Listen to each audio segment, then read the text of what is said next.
Assalamualaikum warahmatullahi wabarakatuh. Halo semuanya, perkenalkan nama saya Teddy Hadinata dari Prodi Pendidikan Bahasa Indonesia kelas B.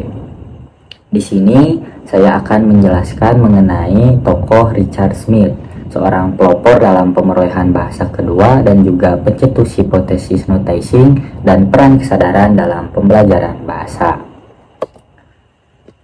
Siapa itu Richard Smith?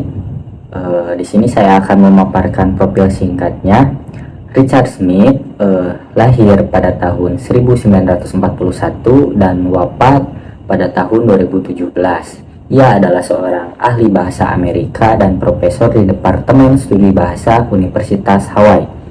Minat penelitian utamanya adalah faktor kognitif dan faktor afektif dalam pemerolehan bahasa kedua orang dewasa, dan ia paling dikenal karena mengembangkan hipotesis notating. Selanjutnya, di sini saya akan memaparkan apa itu hipotesis notating. Hipotesis notating memahami peran kesadaran dan perhatian dalam pembelajaran bahasa kedua menurut Richard Smith. Apa itu hipotesis notating? Notating dapat diartikan memperhatikan atau menyadari adalah syarat yang wajib dan cukup untuk mengubah apa yang kita dengar atau input menjadi materi pembelajaran atau intake. Alur pemrosesan kognitif pada hipotesis notating. Yang pertama ada input, yaitu bahasa yang didengar atau dibaca. Selanjutnya notating, pencatatan sadar tentang peristiwa atau bentuk tertentu. Dan intake, yaitu bagian dari input yang benar-benar diproses dan diinternalisasi otak. Selanjutnya ada input dan intake. Yang pertama ada input. Input adalah segala sesuatu yang ada di lingkungan bahasa, kebisingan, kata-kata latar belakang, dan kalimat yang tidak kita pahami sepenuhnya.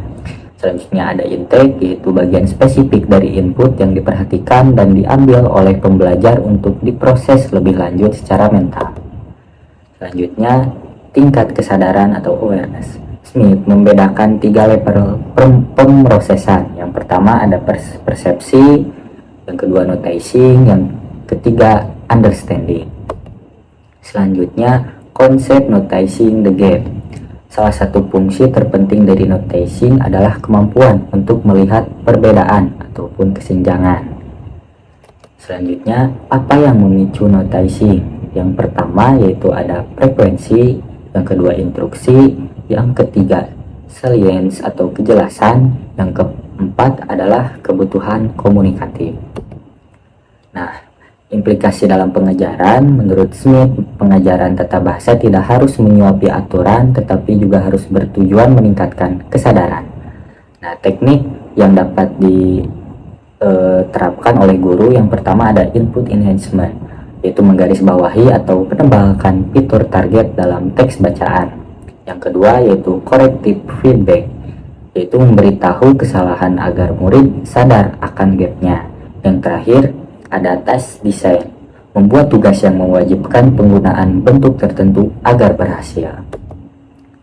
Untuk warisan dan dampak dari Richard Smith, karya Smith ini memaksa bidang ini untuk bergulat dengan peran pikiran. Kita tidak bisa lagi berasumsi bahwa pembelajaran terjadi secara osmosis.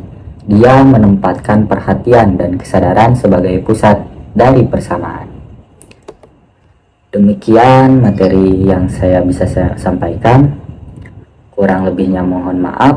Wabillahi taufiq wal hidayah. Wassalamualaikum warahmatullahi wabarakatuh.